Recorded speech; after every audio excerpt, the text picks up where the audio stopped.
C'est pour cela, chers frères et sœurs, continuez à lire la Bible. À travers ces écrits, vous arriverez à décerner les actes de ceux qui sont venus vous apporter ce livre et les écrits ou principes moraux contenus dans ce livre. Il faut qu'un voleur soit saisi avec l'objet qu'il a volé. Lokum nakolo mukulu, mokelia mokili, nzambe abankulu. Louange au Créateur de l'univers, salutations de paix, de vie, de force et de santé à tous.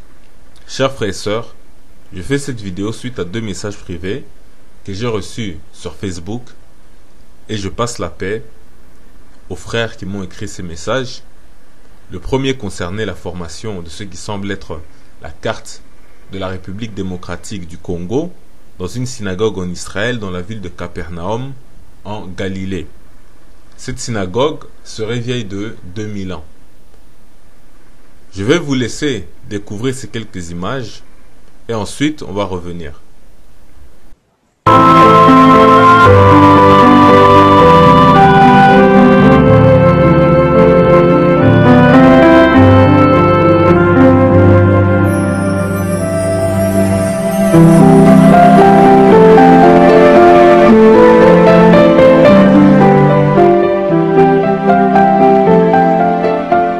Maintenant, je mets Jésus-Christ.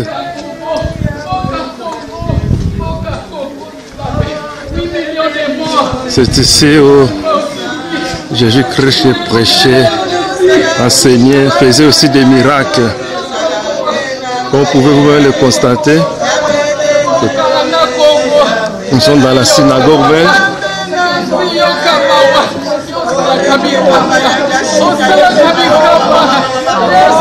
Le drapeau du Congo, la République démocratique du Congo, comme vous pouvez vous-même le voir, c'est dessiné dans la synagogue même où Jésus-Christ avait prêché. C'est la synagogue.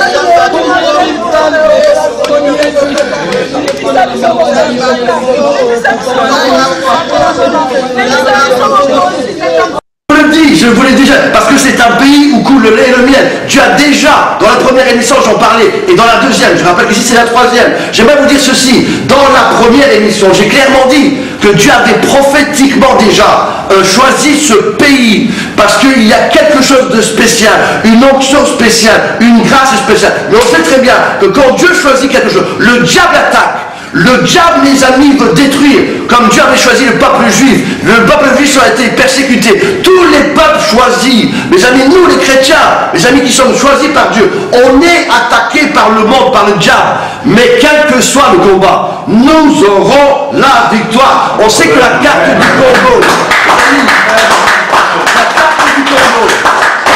une synagogue, les amis, en Israël, on a vu la carte du Congo à Goma qui est apparue dans le ciel. Les amis, c'est le temps pour que ce pays prenne enfin le rôle prophétique destiné d'être la lumière pour le monde, lumière pour les nations. Mes amis, oui, après Israël, le Congo, j'aimerais le dire, va prendre un rôle très important. Dans le musée du temple à Jérusalem, voilà ce qu'une dame prophétesse juive nous a dit. On a cherché partout, on a vu que l'or pur, d'après nos recherches, qui sera disponible pour construire le 3e temple, cet or proviendra de la RDC Congo.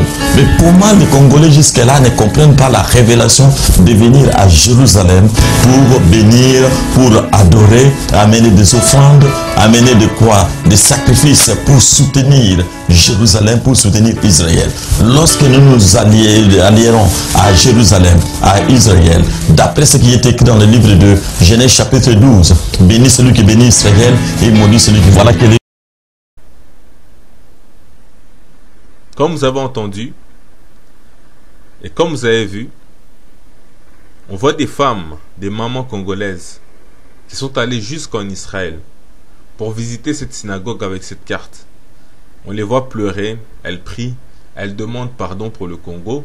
On les entend dire qu'il y a eu plus de 8 millions de morts. Là, elles sont en train de parler des guerres qu'il y a eu, notamment à l'Est, mais qui se sont propagées, surtout ces dernières années, dans différentes zones du pays. Mais d'autres diront peut-être qu'il y a eu plus de 6 millions de morts. Mais qu'importe, en tout cas, tout ce qu'on sait, c'est que c'est plus que dramatique. Et donc on comprend ces femmes, on comprend ces mamans. Mais ce qui est encore plus dramatique, c'est qu'elles sont mal informées et même désinformées. Elles sont, voire même manipulées par une propagande qui est erronée. On a par exemple vu ce pasteur congolais, c'est lui qui a découvert cette carte. Il dit qu'une soi-disant prophétesse juive lui a dit que c'est avec l'or du Congo que l'on va décorer le 3e temple, l'or pur du Congo. Et ce pasteur, forcément, il a entendu cette soi-disant prophétesse et commence à appeler les Congolais à aller adorer, à faire des offrandes en Israël, à bénir Israël.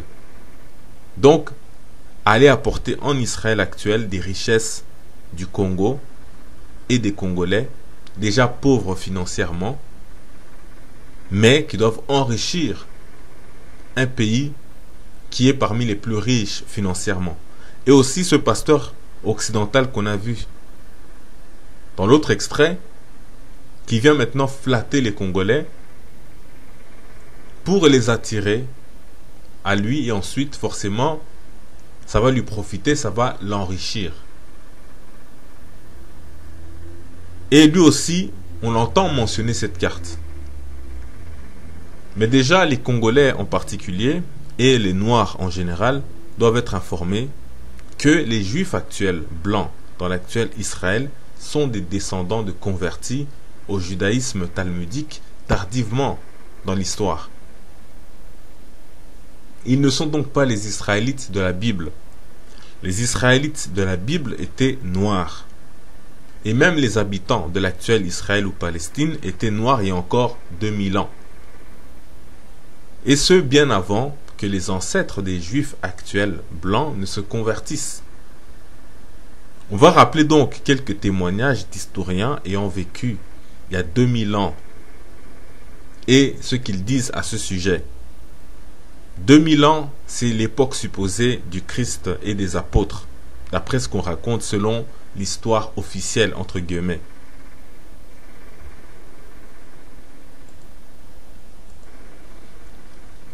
Tout d'abord, on va commencer par Tacite.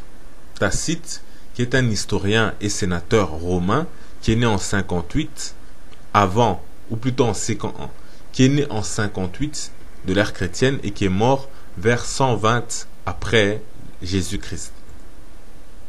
Tacite est un historien qui fait autorité puisque lorsque les Germaniques, les Celtes, ou plutôt ceux qui se disent être les descendants des Germaniques, les Britanniques, descendants des Celtes, eh bien ils se basent sur Tacite en grande partie pour rédiger leur histoire. Voici ce que Tacite nous dit à propos des Juifs dans son livre 5 qui est justement consacré aux Juifs. Et c'est au chapitre 5, donc c'est au chapitre 2. Donc c'est son livre 5 au chapitre 2. Voici ce qu'il nous dit. Beaucoup font des Juifs une race d'Éthiopiens que la crainte et la haine forcèrent sous le roi Képhé à changer de demeure. Donc il dit que beaucoup disent que les Juifs ce sont une race d'Éthiopiens. On parle des Éthiopiens, c'est-à-dire les peuples noirs qui vivaient au sud de l'Égypte, donc l'Afrique subsaharienne si vous voulez. Et il dit que les Juifs c'était donc un peuple de l'Afrique subsaharienne. Et dans les autres hypothèses qu'il donne concernant l'origine des Juifs, il dit qu'ils étaient soit égyptiens, soit assyriens, c'est-à-dire des peuples considérés de toute façon comme africains et comme noirs. Les Assyriens sont issus de l'empire de Nimrod, Nimrod dans la Bible qui est le fils de Cush, et Cush est le fils de Cham. Ensuite, on a le témoignage de Strabon. Strabon, qui est un géographe et historien grec, est né à Amassé, dans le Pont, actuelle Turquie. Donc, il est né autour de 60 avant l'ère chrétienne et il est mort autour de 20 après l'ère chrétienne. Donc, c'est-à-dire que il aurait été contemporain, soi-disant, du Christ, ainsi que des apôtres. Donc, on va lire ce que lui nous dit maintenant. C'est important géographe grec de l'Antiquité, d'il y a 2000 ans. Qu'est-ce qu'il nous dit à propos des Juifs?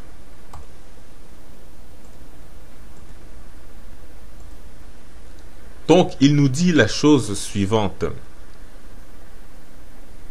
Malgré la présence de ces éléments étrangers, ce qui se dégage le plus certain dans l'ensemble des traditions relatives au temple de Jérusalem, c'est que les Égyptiens sont les ancêtres directs des Juifs actuels. Fin de citation. Donc, il dit que les Juifs sont les descendants des Égyptiens. Ensuite, on va voir maintenant le témoignage de Diodore de Sicile, qui est un historien et chroniqueur grec du 1er siècle avant Jésus-Christ, contemporain de Jules César et d'Auguste, donc le premier empereur romain, auteur de la bibliothèque historique. Donc on précise que tout à l'heure, on a lu le livre 16 de Strabon, qui est consacré à la Palestine, à la Syrie, etc. Maintenant, on va dans Diodore de Sicile. Cette fois-ci, c'est dans son livre 1 au chapitre 28. Il nous dit, au début, selon leur histoire, les Égyptiens ont disséminé un grand nombre de colonies sur tout le continent. Et puis, il commence à citer des peuples. Et plus loin, il arrive en disant, des Colchidiens du Pont et les Juifs placés entre l'Arabie et la Syrie descendent aussi de colons égyptiens. Fin de citation. Donc, une fois encore, un troisième historien, il y a plus de 2000 ans, qui nous dit que les Juifs descendent des Égyptiens. Les Égyptiens étaient connus, ils étaient noirs, et cet auteur en est pleinement conscient lorsqu'il dit que les Juifs sont des colons égyptiens, parce que dans son livre 3, comme on va le voir, le même Diodore de Sicile nous dit que donc c'est au chapitre 3 de son livre 3. Il dit, les Éthiopiens disent que les Égyptiens descendent d'une de leurs colonies qui fut conduite en Égypte par Osiris. Et plus loin, il nous dit, les Éthiopiens allèguent encore beaucoup d'autres preuves de leur antiquité et de leur colonie égyptienne. Donc, dans son premier livre, il a dit que les Juifs descendent des Égyptiens. Et dans son livre 3, il dit que les Éthiopiens disent que les Égyptiens sont une de leurs colonies. Et donc, il est conscient que les Éthiopiens sont noirs, puisqu'il le dit à un moment donné dans son livre. Les Égyptiens sont noirs, donc forcément, les Juifs aussi étaient noirs.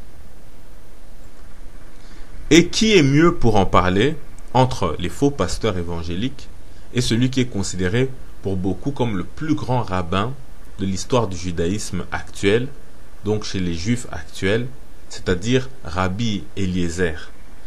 Donc, on va d'abord voir qui est Rabbi Eliezer. Rabbi Eliezer, on nous dit, Rabbi Eliezer ben Urkanos dit Rabbi Eliezer le Grand. Rabbi Eliezer le Grand, ou simplement Rabbi Eliezer, est l'un des plus grands Tanaïm, sages du Talmud. Il se situe entre la première et la deuxième génération suivant la destruction du deuxième temple. Fin de citation. Donc, on nous dit que lui aussi, il se situe entre le 1er et le 2e siècle.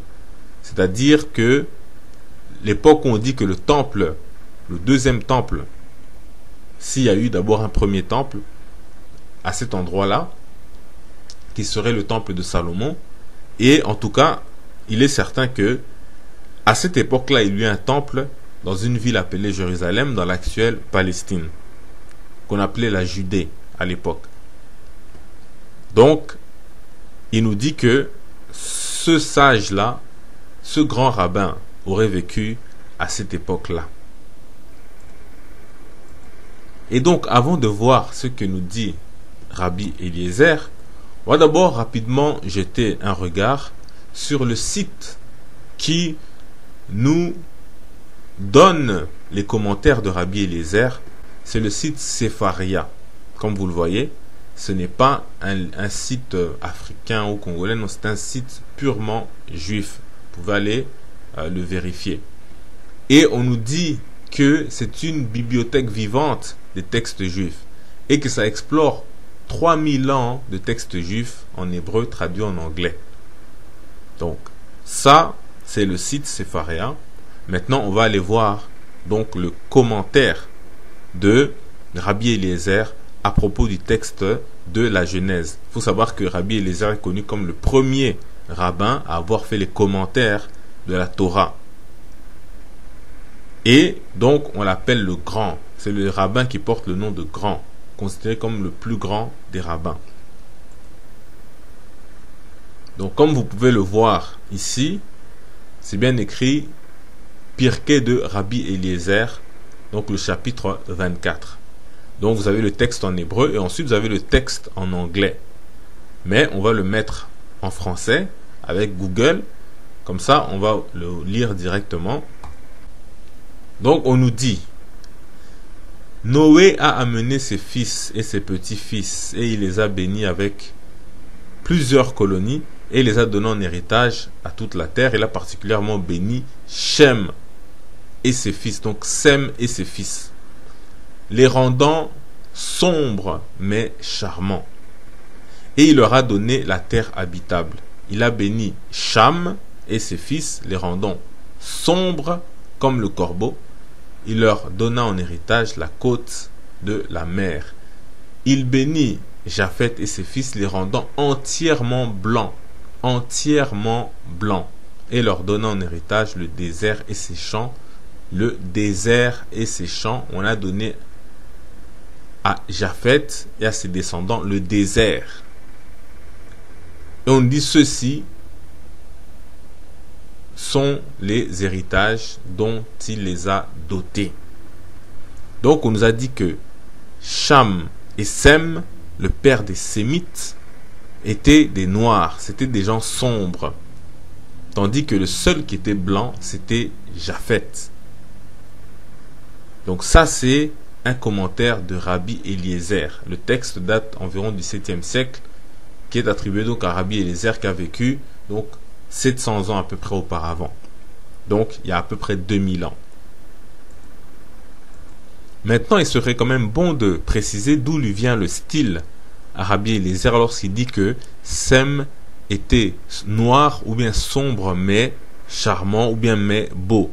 Ça vient du livre des Cantiques, chapitre 1 au verset 5, où une femme noire dit « Je suis noire mais je suis belle, fille de Jérusalem, comme les tentes de Kédar, comme les pavillons de Salomon. » Les tentes de Kédar, ça veut dire le peuple de Kédar. Comme on dit la maison d'Israël, ça veut dire le peuple d'Israël. Et les tentes de Kédar, c'est les Arabes qui descendent de Ismaël. Donc ils étaient noirs. La femme noire se compare à eux. Elle se compare aussi au pavillon de Salomon. Donc au peuple de Salomon, qui était aussi noir et beau. Voilà d'où s'inspire en fait Rabbi Eliezer lorsque il dit que Sem était noir mais beau. Et il faut préciser une chose qui est importante, le mais a été mis en fait par les racistes bien évidemment, c'est-à-dire que on veut faire croire que lorsque quelqu'un dit je suis noir et belle, mais c'est noir mais belle, parce que d'habitude les noirs sont censés être laids. Donc le mais a été ajouté dans les textes originaux et même dans plein de traductions juives, le mais est absent. Donc même lorsqu'on le retrouve donc dans le commentaire de Rabbi Eliezer, eh bien, c'est simplement le même style qu'on a repris déjà dans Cantique des Cantiques. Et il faut préciser, parce qu'on va remettre un peu le texte en anglais, pour bien voir les termes qui sont employés. Donc, concernant Sem, c'est le terme dark. Donc, sombre, noir, en anglais. Et pour Cham ou Am, en anglais, c'est dark encore qui est employé. Donc, c'est le même terme pour dire Cham et Sem, ils sont tous les deux noirs, ils sont dark. Tandis que Japhet, on voit bien que c'est le terme white, blanc, qui a été donc mis ici dans le texte.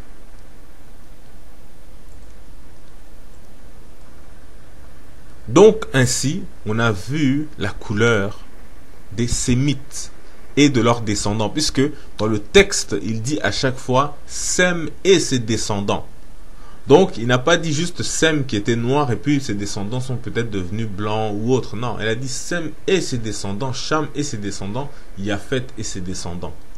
Donc, ils étaient noirs, les Sémites, puisque Sem est l'ancêtre d'Abraham, de Jacob, de Moïse, de David, du Christ, etc. Maintenant, on comprend que tout est logique, tout est cohérent entre Rabbi Eliezer, Diodore de Sicile, Strabon, Tacite, Flavius Joseph, Manéthon, etc., etc. Les anciens disaient que les Israélites étaient noirs. Et on comprend mieux pourquoi Joseph, Moïse et Paul ont pu passer pour des Égyptiens dans la Bible, dans les livres de la Genèse, Exode et Actes des Apôtres. Moïse, dont Pharaon détestait les Hébreux, a été adopté par la fille de Pharaon. Il a grandi dans la maison de Pharaon comme un prince, alors que ce même Pharaon voulait tuer tous les enfants hébreux. Si Moïse était blanc, Pharaon aurait tout de suite remarqué qu'il n'est pas égyptien, donc forcément il ne l'aurait pas adopté. Mais s'il l'a fait, on veut nous faire comprendre que c'était logique parce que Moïse était noir. Et donc tout est logique là-dedans. Donc les descendants des Israélites qu'il faut bénir sont donc aussi des Noirs.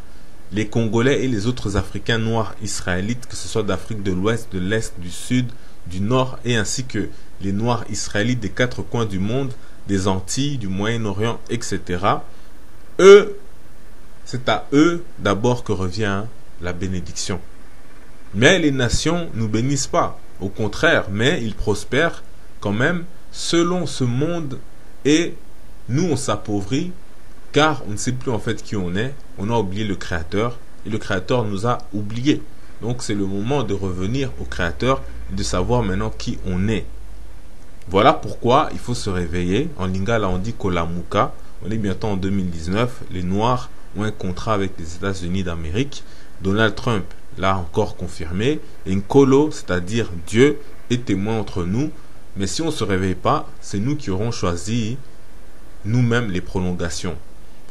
Et d'ailleurs, malgré toutes les preuves qu'on vous montre ici, en plus rapidement, parce qu'on n'a pas le temps de s'attarder là-dessus, nos frères continuent de suivre des pasteurs aveugles qui les maintiennent en fait dans l'ignorance de toutes ces choses-là et leur privent en fait des bénédictions en tant que peuple. C'est-à-dire, en tant que peuple, il faut qu'on revienne à qui nous sommes.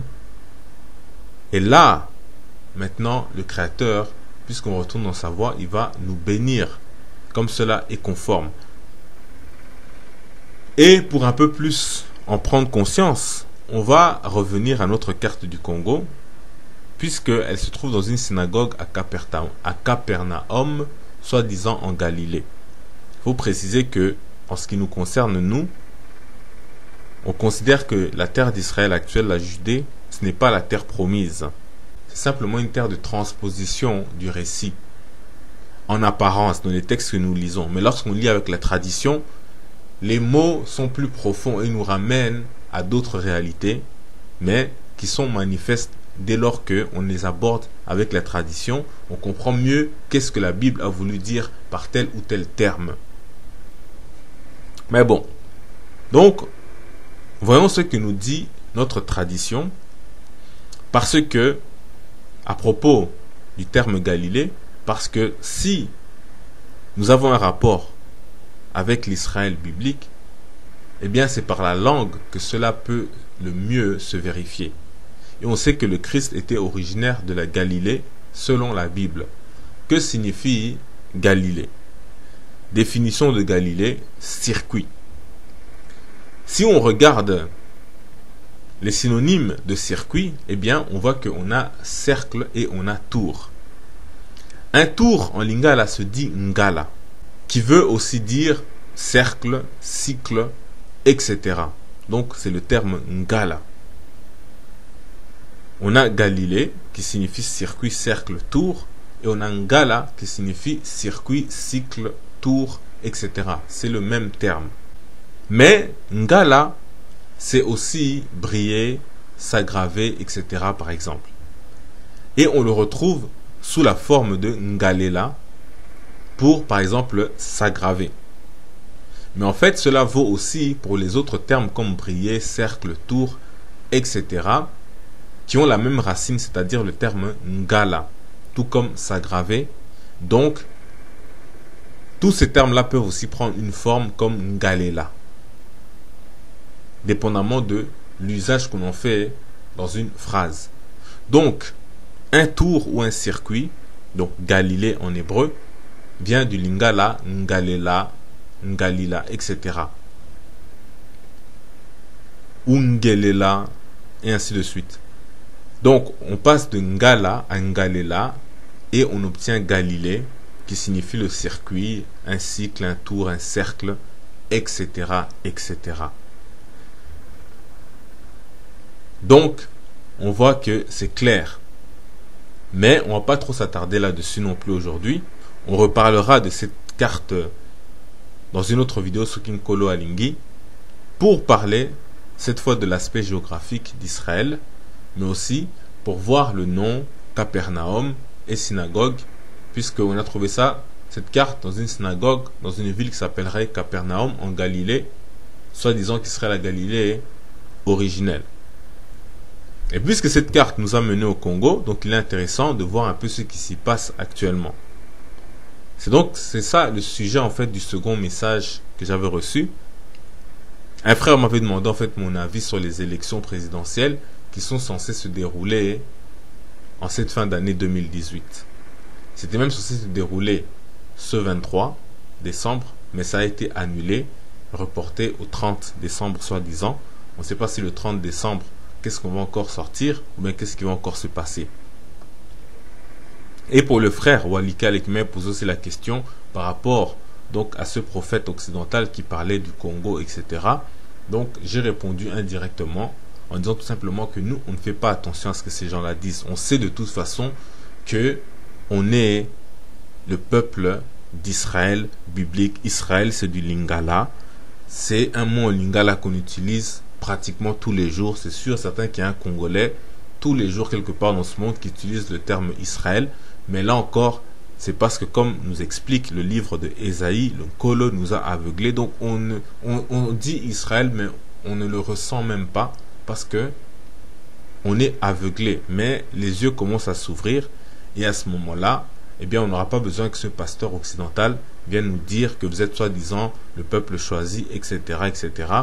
Donc le Congo a une position centrale en Afrique, mais lorsque on vous désigne le Congo, ben, on désigne aussi les autres peuples frères d'Afrique et même tous ceux qui ont été déportés dans les Antilles et ailleurs. On parle du peuple originel parce que en fait c'est cela Israël, mais on aura peut-être l'occasion d'en reparler sur Kinkolo Alingi. Et aussi pour un peu aborder cette question donc des élections, il faut dire qu'avant de m'initier au Kwankulu, je croyais que la démocratie était un système occidental. Mais en fait, c'est un système qu'on avait déjà avant l'Occident, mais qui est meilleur et presque le contraire du modèle occidental qu'on a aujourd'hui. Donc, comme tout le monde, je croyais comprendre le principe de démocratie, mais en fait, il n'en était rien. Et ceux qui veulent donc en savoir un peu plus là-dessus peuvent s'inscrire au cours sur la démocratie traditionnelle en me contactant par message privé Facebook sur l'adresse qui apparaît en haut de l'écran. Donc, concernant ces élections au Congo, qui auraient dû se passer il y a 2 ans, on a une vingtaine de candidats, mais en fait, on n'a qu'un seul candidat en réalité. Si on regarde bien dans les faits. Comme j'ai dit, il y a une vingtaine de candidats, mais en fait, il se trouve qu'il y a seulement 3 candidats qui font vraiment campagne sur tout le territoire qui est immense, ou en tout cas sur l'ensemble, une grande partie du territoire. Il y en a seulement 3 qui font cela, parce qu'il faut de grands moyens. Et sur ces 3-là, on a le candidat du pouvoir, qui est un inconnu, qui se présente juste parce que le président actuel, au bilan catastrophique, ne pouvait plus se représenter. Donc c'est pour le moment juste un figurant sans intérêt qui est aux ordres de son chef. Mais quand on l'observe un peu, on se pose la question, est-ce qu'il sera réellement fidèle à son chef? Toujours est-il qu'il ne compte pas. Il ne vient pas se présenter pour lui, il a été désigné au dernier moment. Donc, c'est vraiment un figurant. Ensuite, on a l'opposant, Félix Tshisekedi, qui s'était lui engagé solennellement et en son âme et conscience, comme il a dit, à soutenir Martin Fayulu, et qu'en cas de reniement de son engagement, il signerait en fait sa fin politique. Il n'était pas obligé de faire ça, il n'était pas obligé de faire ce serment ou de prononcer ces paroles, mais il l'a fait. En lingala, on dit qu'au kata seleka. Mais en 24 heures seulement, il a renié son engagement et sa signature. Mais sur le plan spirituel, il est devenu un candidat virtuel. Donc il ferait mieux de revenir à son engagement ou d'arrêter la politique. C'est pourquoi, en réalité, il ne reste que Martin Fayulu, qui est le deuxième opposant en lice, qui est candidat, et c'est le seul en fait qui est réellement valide. Parce que l'un est là par défaut. Il n'a jamais eu un projet de se présenter quoi que ce soit ou de faire quoi que ce soit pour le pays. Il est juste là parce qu'on l'a dit, mets-toi là parce que je ne peux pas me mettre pour l'instant à cet endroit-là. Et l'autre, lui-même, il s'est en fait éliminé. Mais il fait quand même campagne, mais c'est une campagne virtuelle. Ça ne vaut rien sur le plan spirituel. Et c'est une erreur que pour lui de faire ce qu'il est en train de faire. Et c'est pourquoi il ne reste que Martin Fayulu, le deuxième opposant, qui est candidat valide, dont d'ailleurs le slogan est Lamuka. Réveille-toi car le peuple dort. Et d'ailleurs, Martin Fayulu lui-même ferait mieux d'ouvrir les yeux et de comprendre dans quoi, donc le pourquoi des choses qui arrivent notamment au Congo, là où il est en train de faire campagne. Et il faut dire que Martin Fayulu était très peu connu, même au Congo, sauf à Kinshasa et dans la diaspora, mais il est probablement devenu en un mois de campagne le politicien peut-être le plus populaire du pays. C'est vrai qu'on lui a donné quand même des moyens par ses soutiens. Et il faut dire que quand même, il a quand même du mérite, plus que la plupart des candidats, parce qu'il était plus proche du peuple, notamment lors de manifestations où il a pris des coups, etc. Donc c'est celui que ces derniers jours, il a été aux quatre coins du pays pour faire prendre conscience à une bonne partie de la population que ces élections en fait sont truquées d'avance et qu'il faudra refuser sous cette forme-là en fait. Donc en quelque sorte, il a fait en même temps campagne contre ces élections. Et donc, puisque ces élections posent problème, les opposants, la logique aurait été de proposer à Martin Fayulu d'être le premier chef d'une période de transition, le temps de mettre de l'ordre dans le pays et le temps au peuple de voir en fait les vraies solutions. Maintenant, on ne sait pas qu'est-ce qu'ils font et on ne sait pas qu'est-ce que ces opposants vont encore faire ou dire si le 30 on annule ou bien on reporte, parce que c'est une mascarade en fait ces élections, pour faire simple. Donc ça c'est mon point de vue, c'est une mascarade. Mais dans cette mascarade là, il y a un seul candidat qui est Martin Fayulu. Donc au peuple originel, dont les Congolais, de revenir en Kolo par la tradition, le Kwankolo, c'est là qu'est la vraie solution. Le Kumunankolo, Tatanzambia Bankulu, paix, vie, force et santé en salutation.